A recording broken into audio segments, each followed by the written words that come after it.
This YouTube channel does not promote any violent, harmful, or illegal activities. All content provided by this channel is meant for an educational purpose only.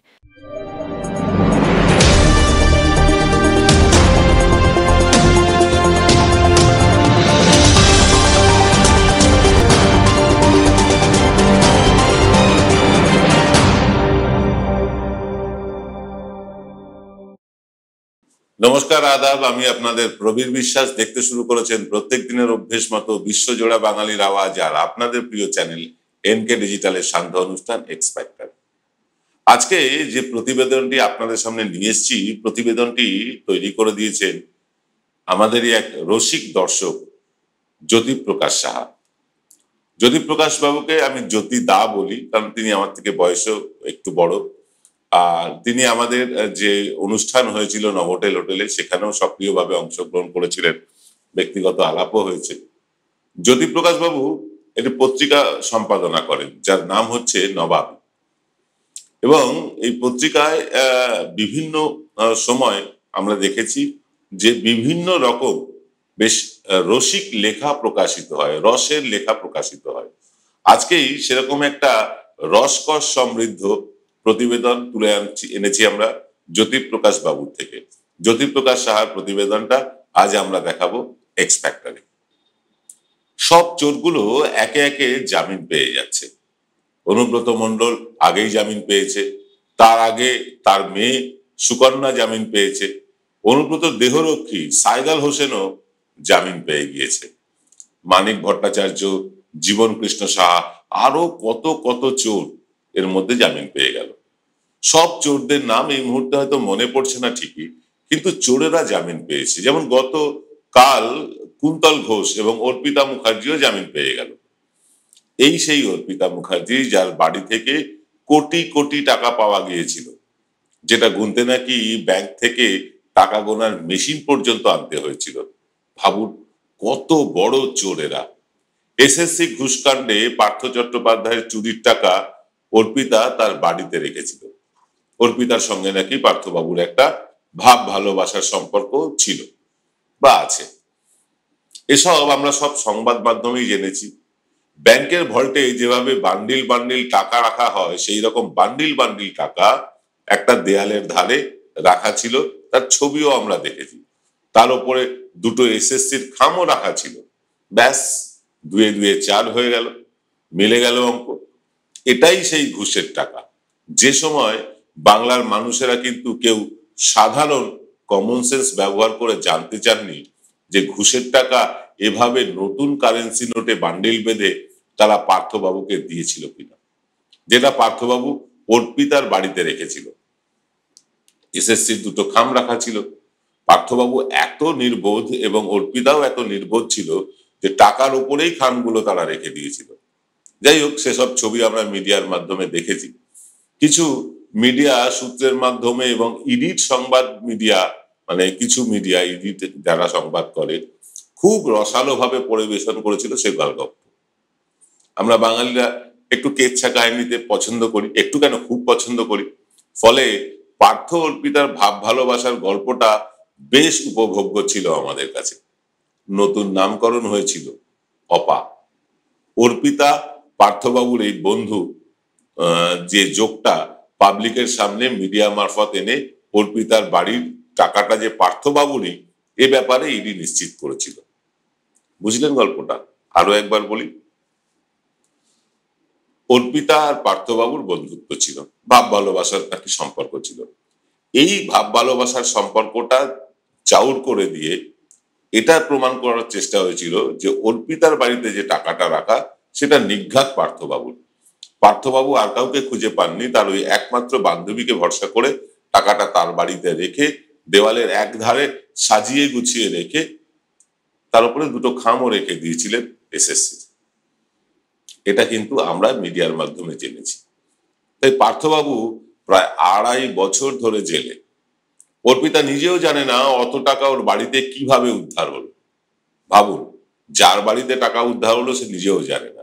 Arpita বাড়িতেই ছিল সেদিন যখন ED red করে, তাও সে নাকি জানতো না তার বাড়িতেই টাকা রাখা আছে। কারুর বাড়িতে কোটি কোটি টাকা দেয়ালের ধারে থরে থরে সাজানো, আর সে নাকি জানেই না। কিন্তু ইডি অফিসাররা ওকে নিয়ে তল্লাশি করে অত টাকা যে পাওয়া গেল তা দেখায়নি। কিন্তু টাকাগুলো একটা দেওয়ালের ধারে জড়ো করে রাখার পর তাকে দেখানো হয়েছিল। অর্থাৎ সমস্ত ঘর খুঁজে পেতে যে টাকা পাওয়া গেছে সেগুলো দেওয়ালের ধারে সাজিয়ে রেখে তার উপর খাম ছিল, সেই খাম রেখে তারপর অর্পিতাকে দেখানো হয়েছিল। তারপর অর্পিতা অবাক হয়ে দেখলো এত টাকা তার বাড়িতে, এও কি সম্ভব? ভাবুন, যার বাড়িতে অতগুলো টাকা সেই জানে না। ইডি কিন্তু তার বাড়ির ইঞ্চি ইঞ্চি তন্ন তন্ন করে খুঁজে এই টাকা জড়ো করেছিল সেই দেওয়ালের ধারে। তারপর মিডিয়াতে সেই ছবি প্রকাশ হয়েছিল।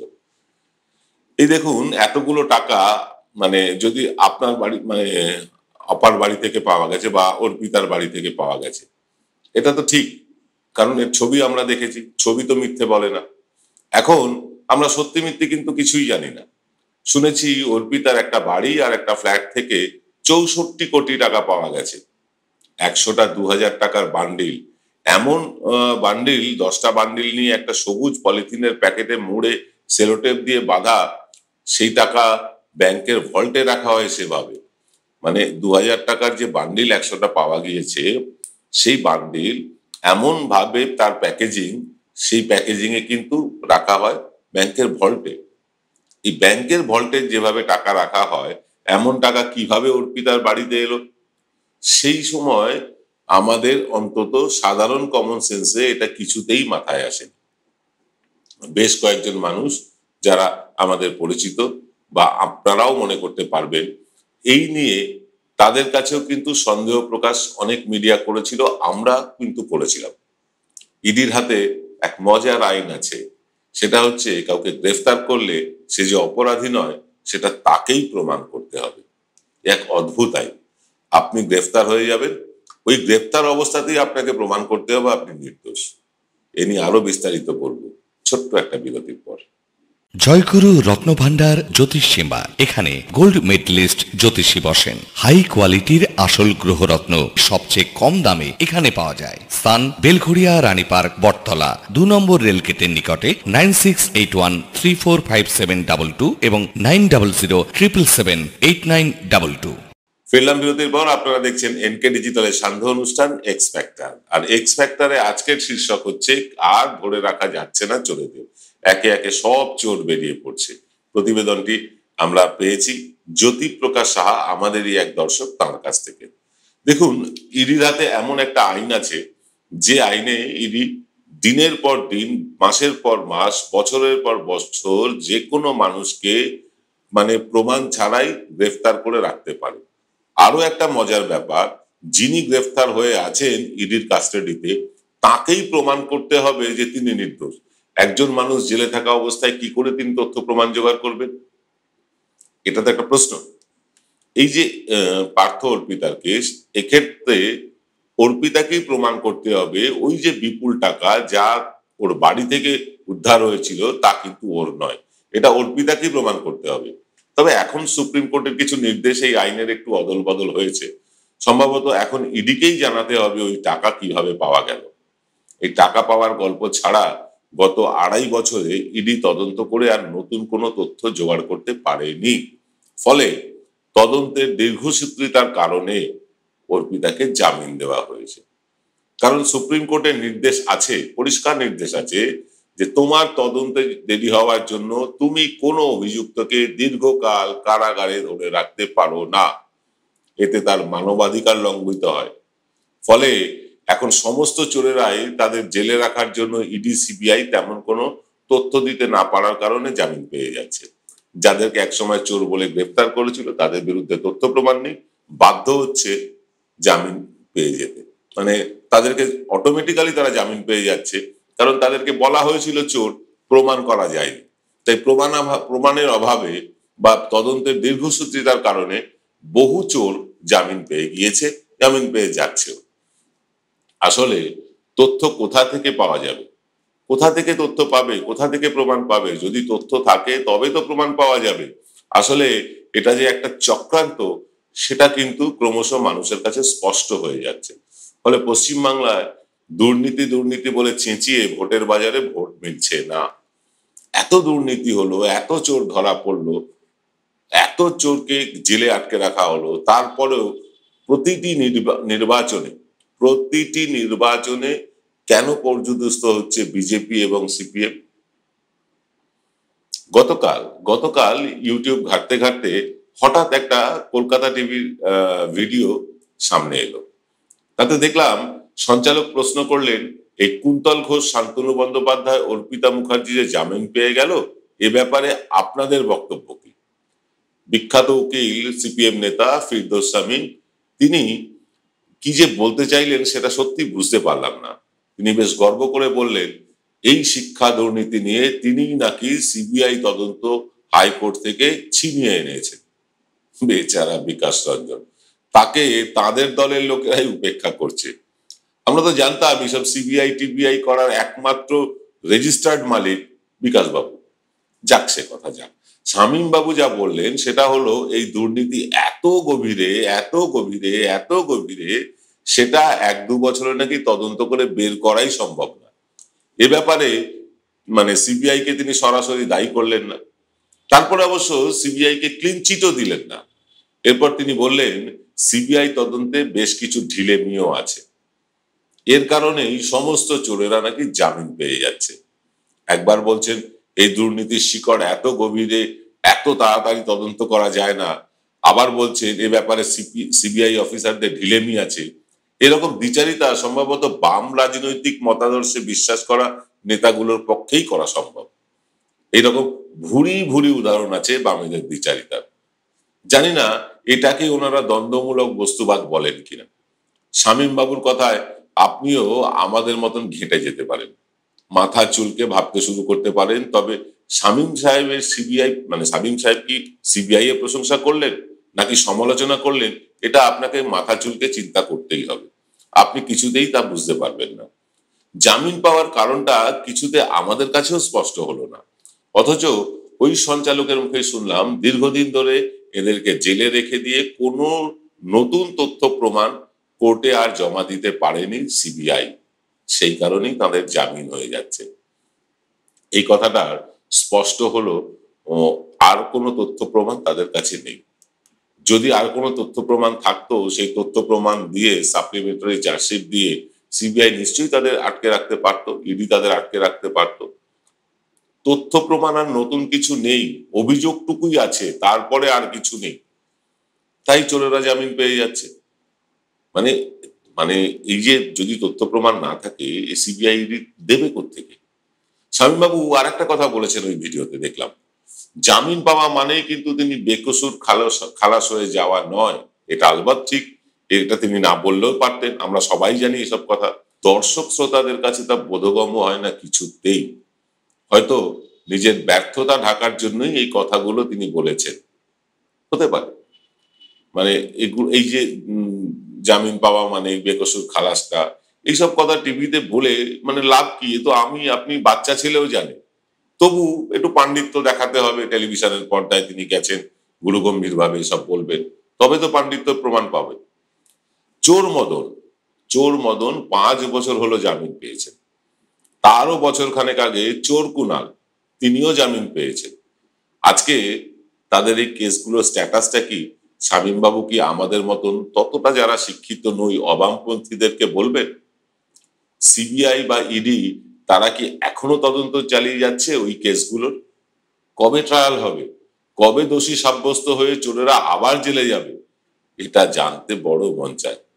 সিপিএম এর একটা কর্মসূচি ছিল, চোর ধরো জেল ভরো, মনে আছে আপনাদের? এখন সেটা একটা নতুন স্লোগানে পরিণত হয়েছে, খতম খেল চোরেদের বেল। এইরকম একটা অবস্থা চলছে। চক্রান্ত কোন গভীরে বাংলার মানুষ কিন্তু সেটা ধরে ফেলেছে। সিপিএম সেটিং তত্ত্বে প্রথম যে সেটিংটার কথা বলতো সেটা হচ্ছে দিদি মোদি সেটিং, আপনারা জানেন। তাহলে সেই সেটিংটা মোদির সঙ্গে তারাই করে, মানে সিপিএমই করছে, সেটা কিন্তু মানুষের এখন বুঝতে একটুও ভুল হচ্ছে না, মানুষ বুঝতে পারছে। আচ্ছা বলুন তো, আজ অব্দি মোদিকে নিয়ে সিপিএম কটা কথা বলেছে? মোদির জনবিরোধী নীতির বিরুদ্ধে কোন আন্দোলন করেছে সিপিএম? করেনি। করেনি, কারণ তারা জানে এসব করলে মোদি তাদের পেছনেও সিবিআই ইডি লাগিয়ে দেবে। তাই ত্রিপুরায় বিজেপির এত অত্যাচার করেছে, ঘর ছাড়া করেছে, বাড়ি ঘরদোর ভাঙচুর করেছে, মারধর করেছে, লেনিনের মূর্তি ভেঙেছে। শুধু তাই না, যারা ত্রিপুরায় সিপিআইএম করতেন তাদেরকে বিচ্ছিরি ভাবে মানে অত্যন্ত কদর্য ভাষায় আক্রমণ করা হয়েছে সোশ্যাল মিডিয়াতে এবং বাস্তবেও। এইরকম অত্যাচার করার পরেও সিপিএম কিন্তু মিটিং, মিছিল, আন্দোলন কিছুই করেনি ত্রিপুরায়। তারা একটা নিরাপদ দূরত্ব নিয়ে বসে আছে। আমাদের বিকাশ বাবুর একটা ভিডিও পোস্টের কথা উল্লেখ করতেই হচ্ছে এই প্রসঙ্গে। অনেক মিথ্যে কথার সঙ্গে তিনি বেশ বিজ্ঞের মতন ঠোঁটে একটা উপর চালাক হাসি ঝুলিয়ে তিনি বলেছেন, হয় মমতাকে জেলে যেতে হবে, না হয় তাকে সপরিবারে বিদেশে পালাতে হবে। আবার রিপিট করছি, হয় মমতাকে জেলে যেতে হবে, আর না হয় সপরিবারে তাকে বিদেশ পালাতে হবে। ভীষণ ইচ্ছে করছে জানতে 10 মাস আগে বিকাশবাবুর এই বিদেশ পালানো যে তথ্য তিনি দিয়েছিলেন, সেই তথ্যের উপরে আমাদের একটা প্রশ্ন করতে ইচ্ছেই করছে যে এখনো তো সপরিবারে মমতা বিদেশে পালাননি বা জেলের ঘানি টানছেন না। 10 মাস আগে তো আপনি বলেছিলেন, কিসের ভিত্তিতে তখন এই কথা বলেছিলেন? একইভাবে মনে পড়ছে সিপিএম নেতা গৌতম দেবের সেই বিখ্যাত ইন্টারভিউটার কথা, আপনারা প্রায় সবাই দেখেছেন। প্রায় 1 যুগ আগে গৌতম দেব বলেছিলেন মমতা মুকুল জেলে যাবে। তারা কি মমতাকে জেলে ঢোকানোর চেষ্টাটা এখনো চালিয়ে যাচ্ছেন? জানতে ইচ্ছে হয়, জানেন তো। চালিয়ে যান, চেষ্টাটা চালিয়ে যান, চেষ্টার কোনো বিকল্প হয় না। বিকাশ বাবুরা, আপনারা যত রকম পারেন চেষ্টা চালিয়ে যান। মমতাকে জেলে পাঠানো বা এই যে যারা চোর কুনাল, চোর অনুব্রত, চোর মদন, এইদেরকে তাদের সত্যি চোর তকমাটা তাদের গায়ে চাপিয়ে দেওয়া, এই চেষ্টাটা আপনারা চালিয়ে যান। সিপিএম এর এই ভবিষ্যৎ গণনার যে জ্যোতিষ কেন্দ্রের মতন শুভেন্দুও কিন্তু শুরু করেছে আর এক জ্যোতিষ কেন্দ্র। এটা অবশ্য বিজেপি জ্যোতিষ কেন্দ্র। অমুক তারিখে সরকার পড়ে যাবে, তমুক তারিখে ভাইপো গ্রেফতার হবে, এইসব বলে তিনি কিন্তু বেশ জ্যোতিষের ভালো একখানা জায়গা করে নিয়েছিলেন।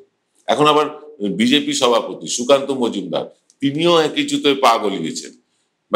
কিভাবে তিনি বলছেন যে 6টায় 6টা হেরেছি তো কি হয়েছে, 26-এ বিজেপি আসছে বাংলার ক্ষমতায়। এই জ্যোতিষ চর্চা সিপিএম বিজেপি তারা করে যান, যত ভাবে করবেন ততই কিন্তু আপনাদের নগ্ন রূপটা মানুষের কাছে প্রকট হয়ে উঠবে। আস্তে আস্তে এই রাজনৈতিক নেতাদের জ্যোতিষ বুজরুকি সাধারণ মানুষ তো ছেড়ে দিন, নিজের দলের কর্মীরাও আর বিশ্বাস করছেন না। তাই শামীমের কথা অনুযায়ী জামিন মানেই বাইজ্জাত বাড়ি, এরকমটা যেমন নয়, তেমনি চোর অভিযোগ মানেই মানুষের মাথায় কিন্তু সে আর চোর বলে প্রতিপন্ন হচ্ছে না। কাউকে চোর বলে দেখে দিলেন আর ইডি সিবিআই তাকে তুলে নিয়ে গেল, তার মানে তিনি চোর হলেন না। হাতে কিছু পাওয়ার আছে, কয়েকটা কালা কানুন আছে, যে কোনো লোককে এই চোর বলে জেলে খাটানো যায় ইডি সিবিআই এর পক্ষে। মিডিয়া ট্রায়ালে তাদের জনসমক্ষে অসম্মানও করা যায়, কিন্তু হাতে প্রমাণ না থাকলে দিনের শেষে লেজে গোবরেই হতে হয় সেই এজেন্সিগুলোকে, আর তার সাথে মিডিয়া ট্রায়ালে অংশ নেওয়া এই বিরাট পণ্ডিতদের। তাই হয়তো তথাকথিত মেনস্ট্রিম টেলিভিশন মিডিয়া থেকে লোকজন চোখ সরিয়ে আমাদের মতন ছোট ছোট ইউটিউব চ্যানেলে চোখ রাখছেন। আমরা অনেক ভরসাযোগ্য, বিশ্বাসযোগ্য খবর তুলে আনছি বলে। বিদেশে এটা অনেকদিন আগেই হয়ে গিয়েছে। বিদেশের মানুষ, উন্নত দেশের মানুষ, তারা টেলিভিশন মিডিয়াকে আর বিশ্বাস করেন না। তারা ভরসা রাখেন আমাদের মতন ইউটিউব চ্যানেলে, সেখানকার স্থানীয় ইউটিউব চ্যানেলে। রাজ্যেও তাই দেখা যাচ্ছে। রাজ্যেও আমরা যখন সমীক্ষা করেছি, আমরা দেখেছি মানুষ বলছেন যে টেলিভিশনে খবর দেখার থেকে ইউটিউবে দেখা অনেক ভালো। আপনি কি বলেন? এ নিয়ে আপনার মন্তব্য জানতে চাই, কমেন্ট করুন আমাদের। আজ এই পর্যন্ত, দেখা হবে আগামীকাল সকালে থার্ড আই অনুষ্ঠানে। সকলে ভালো থাকবেন, শুভরাত্রি।